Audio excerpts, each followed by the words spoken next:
Hi friends, 20th July 2020న భారత వినియోగదారులకు ఒక సరికొత్త అధ్యాయం మొదలైంది. చారిత్రాత్మకమైన మార్పులతో కొత్త కన్స్యూమర్ ప్రొటెక్షన్ యాక్ట్ కి భారత ప్రభుత్వం ఆమోద ముద్ర వేసింది. ఈ చట్టం ద్వారా వినియోగదారుల హక్కులను ప్రోత్సహించడానికి, రక్షించడానికి మరియు అమలు చేయడానికి ఒక కొత్త రెగ్యులేటర్ ను ప్రభుత్వం ఏర్పాటు చేస్తుంది. దీనికి అనుగుణంగా 20th జూలై 2020న భారత ప్రభుత్వం నిబంధనలను జారీ చేసింది. సో ఈ వీడియోలో మీకు ఈ కొత్త చట్టం 1986లోని కన్స్యూమర్ ప్రొటెక్షన్ యాక్ట్ ఎటువంటి మార్పులను తీసుకువస్తుందో చెప్తాను. So let's get started. ఇప్పటి వరకు మీరు నా ఛానల్ ని సబ్స్క్రైబ్ చేయకపోతే వెంటనే సబ్స్క్రైబ్ చేయండి. అలాగే పక్కనున్న బెల్ ఐకాన్ ని ప్రెస్ చేయండి. నా వీడియోస్ ఎప్పుడు అప్లోడ్ చేసినా మీకు వెంటనే నోటిఫికేషన్ వస్తుంది.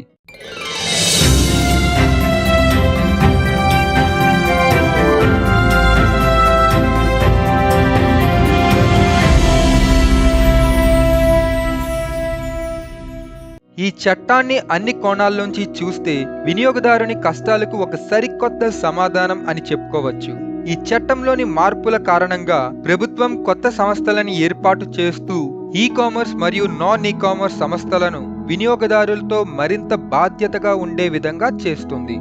సో ఇప్పుడు మనం ఈ చట్టంలోని ముఖ్యమైన మార్పులు ఏంటో తెలుసుకుందాం. మొదటి మార్పు, ఈ చట్టం ఈ కామర్స్ లావాదేవీలను కూడా కవర్ చేస్తోంది. అంటే కొత్త చట్టం కన్స్యూమర్ అనే డెఫినేషన్ ని విస్తృతం చేసింది. కొత్త డెఫినేషన్ ప్రకారం ఇప్పుడు ఏ వ్యక్తి అయినా వస్తువులను ఆఫ్లైన్ లేదా ఆన్లైన్ లో గాని ఎలక్ట్రానిక్ మార్గాలు, teleshopping, direct selling or multi level marketing ద్వారా ఏదైనా వస్తువులను కొనుగోలు చేస్తే ఆ వ్యక్తిని కన్స్యూమర్ లేక వినియోగదారుడు అని అంటారు. పాత చట్టంలో ప్రత్యేకంగా ఈ కామర్స్ లావాదేవీలను చేర్చలేదు. ఇప్పుడు కొత్త చట్టం ద్వారా ఈ ప్రాబ్లం పరిష్కరించబడింది.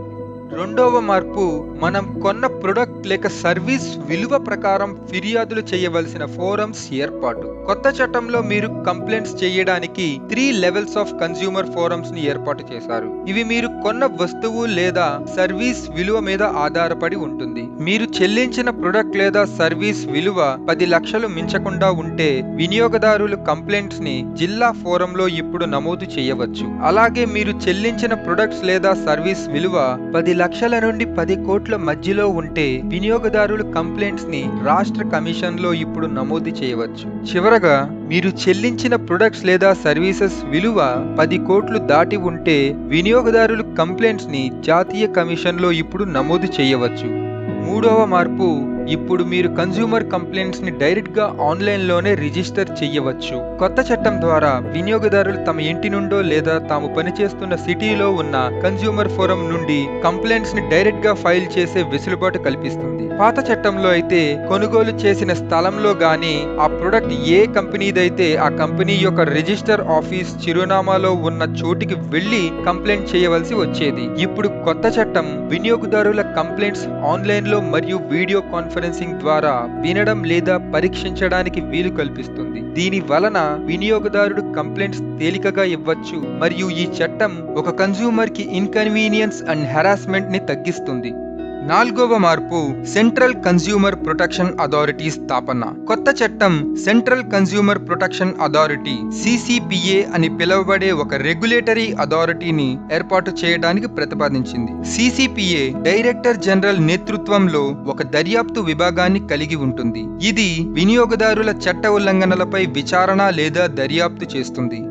ఒక వినియోగదారుని కంప్లైంట్ ఒకరి కంటే ఎక్కువ మంది వ్యక్తులపై ప్రభావం చూపితే సెంట్రల్ కన్స్యూమర్ ప్రొటెక్షన్ అథారిటీ సుమోటోగా అంటే స్వయంగా చర్యలు తీసుకోవడానికి అధికారం ఉంది. ప్రొడక్ట్స్ ని రీకాల్ చేయడానికి, గూడ్స్ ఆర్ సర్వీసెస్ వల్ల కలిగిన నష్టాలను తిరిగి చెల్లించమని చెప్పటానికి, కంపెనీ లైసెన్సులను రద్దు చేయడానికి మరియు కంపెనీలపై క్లాస్ యాక్షన్ సూట్లను ఫైల్ చేయడానికి సెంట్రల్ కన్స్యూమర్ ప్రొటెక్షన్ అథారిటీకి విస్తృత అధికారాలు ఈ చట్టం ఇస్తుంది. ఐదవ మార్పు, product liability and penal consequences. కొత్త చట్టం ప్రొడక్ట్ లైబిలిటీ అనే కాన్సెప్ట్ ని ప్రవేశపెట్టింది. ఈ కాన్సెప్ట్ ప్రకారం product manufacturer, product service provider and product seller product liability concept లోకి వస్తారు. సో కన్స్యూమర్ కి ఏదైనా నష్టం జరిగినప్పుడు ఈ ముగ్గురు బాధ్యత వహించవలసి ఉంటుంది. అలాగే కొత్త చట్టం ప్రొడక్ట్ సెల్లర్ అనే కాన్సెప్ట్ ని కూడా ప్రవేశపెట్టింది. ఈ కాన్సెప్ట్ ప్రకారం ఎవరైనా వ్యక్తి ఒక వస్తువుని వాణిజ్య అవసరానికి అమ్మకానికి పెడితే అతను ప్రొడక్ట్ సెల్లర్. ఇప్పుడు ఈ కామర్స్ కంపెనీస్ కూడా ఈ జాబితాలోకి వస్తాయి. ఒకప్పుడు ఈ కామర్స్ కంపెనీస్ మేము వస్తువులను అమ్మే ప్లాట్ఫామ్ లేక అగ్రిగేటర్స్, సో మాకు ప్రొడక్ట్ సెల్లర్ అమ్మే వస్తువులతో ఎటువంటి సంబంధం లేదు అని అనేవి. బట్ కొత్త చట్టంతో ఇప్పుడు అమెజాన్ లేక ఫ్లిప్కార్ట్ కి ఆ పప్పులు ఉడకవు. అలాగే product manufacturer, product service provider and product seller ఈ ముగ్గురిని పోలిస్తే ప్రొడక్ట్ మ్యానుఫ్యాక్చరర్స్ కి ఎక్కువ లైబిలిటీ రిస్క్ ఉంటుంది. ప్రొడక్ట్ వారంటీలో ఎటువంటి లోపాలున్నా లేకపోయినా ప్రొడక్ట్ మ్యానుఫ్యాక్చరర్స్ పూర్తి బాధ్యత వహించవలసి ఉంటుంది. ఒకవేళ వినియోగదారుడు ప్రొడక్ట్ ని మిస్యూజ్ లేదా ఆల్టరేషన్స్ ఆర్ మోడిఫికేషన్స్ చేస్తే ప్రొడక్ట్ సెల్లర్ మరియు మ్యానుఫ్యాక్చరర్స్ కి ఎటువంటి బాధ్యత ఉండదు.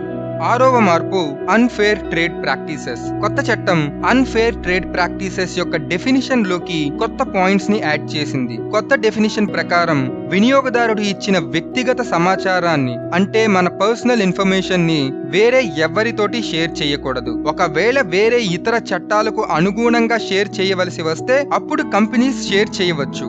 ఏడవ మార్పు తప్పుదోవ పట్టించే అడ్వర్టైజ్మెంట్స్ పై జరిమానాలు. తప్పుడు లేదా తప్పుదోవ పట్టించే ప్రకటనపై ఆ ప్రకటనకు సంబంధించిన అన్ని కంపెనీలపై 10 లక్షల వరకు జరిమానా మరియు 2 సంవత్సరాల వరకు జైలు శిక్ష విధించవచ్చు. ఒకవేళ మళ్ళీ అదే నేరం చేస్తే 50 లక్షల వరకు జరిమానా మరియు 5 సంవత్సరాల వరకు జైలు శిక్ష విధించవచ్చు. అలాగే ఒక సెలబ్రిటీ ఎండోర్స్ చేస్తున్న ప్రొడక్ట్ లేక సర్వీస్ యొక్క అడ్వర్టైజ్మెంట్ ప్రజలను తప్పుదోవ పట్టించే విధంగా ఉంటే సెంట్రల్ కన్స్యూమర్ ప్రొటెక్షన్ అథారిటీ ఆ సెలబ్రిటీని ఆ ప్రొడక్ట్ లేక సర్వీస్ కి అడ్వర్టైజ్మెంట్ ఇవ్వకుండా 1 సంవత్సరం వరకు నిషేధించగలదు. అదే ఆ తప్పును మళ్ళీ రిపీట్ చేస్తే నిషేధించిన కాలాన్ని 3 సంవత్సరాల వరకు పొడిగించనూవచ్చు. 8వ మార్పు బ్రాండ్ అంబాసిడర్స్ రెస్పాన్సిబిలిటీ. బ్రాండ్ అంబాసిడర్లుగా వ్యవహరించే ప్రముఖుల ప్రభావంతో వినియోగదారులు అన్ఫేర్ ట్రేడ్ ప్రాక్టీసెస్ కి బలైన అనేక సందర్భాలు ఈ మధ్య కాలంలో మనం చూసాం. అది పరిగణలోకి తీసుకున్న కొత్త చట్టం బ్రాండ్ అంబాసిడర్లకు వారి బాధ్యతను పెంచింది. బ్రాండ్ అంబాసిడర్లు అడ్వర్టైజ్మెంట్ లో వారు మాట్లాడే ప్రతి మాటకి వారి పూర్తి బాధ్యత వహించవలసి ఉంటుంది. తప్పుడు లేదా తప్పుదోవ పట్టించే ప్రకటనపై వారు కూడా బాధ్యులే.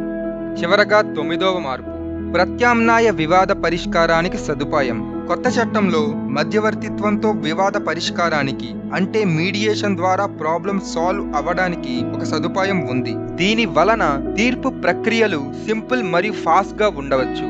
అలాగే కన్స్యూమర్ కోర్ట్స్ పై ఒత్తిడి తగ్గుతుంది, ఎందుకంటే ఆల్రెడీ కన్స్యూమర్ కోర్ట్స్ ముందు ఇప్పటికే అనేక కేసులు పెండింగ్ లో ఉన్నాయి. సో ఫైనల్లీ కొత్త చట్టంతో వినియోగదారుడు ఇప్పుడు రాజులాగా పరిగణించబడతాడు. అందువల్ల వ్యాపారులు కొత్త చట్టంలోని మార్పులను దృష్టిలో ఉంచుకోవాలి మరియు వినియోగదారుల కంప్లైంట్స్ పరిష్కరించే బలమైన వ్యవస్థలను మరియు విధానాలను వారు ఇప్పుడు నెలకొల్పుకోవాలి. అలాగే వ్యాపారులు ఇప్పుడు అన్యాయమైన మరియు అనైతికమైన వ్యాపార పద్ధతులకు వ్యతిరేకంగా వారికి వారే అదనపు జాగ్రత్తలు తీసుకోవడానికి ప్రయత్నం చేయాలి. చివరగా మీకు చెప్పేది ఒక్కటే, మేల్కోండి మరియు మీ హక్కులేంటో మీరే తెలుసుకోండి. ఈ వీడియో ఇక్కడి వరకు చూసారంటే నా కంటెంట్ మీకు నచ్చిందని ఆశిస్తున్నాను. సో తెలుగు రీసెర్చర్ ఛానల్ ని తప్పకుండా సబ్స్క్రైబ్ చేయండి. ప్రతి ఒక్కరికి ఒక యూనిక్ వీడియో తెలుగు రీసెర్చర్ ఛానల్లో ఉంటుంది. సో ఇవండి ఈ ఎపిసోడ్ విశేషాలు. ఈ వీడియోలో చెప్పినవన్నీ real facts and no fake information. నా సోర్సెస్ కింద డిస్క్రిప్షన్ లో ఇచ్చాను, తప్పకుండా చూడండి.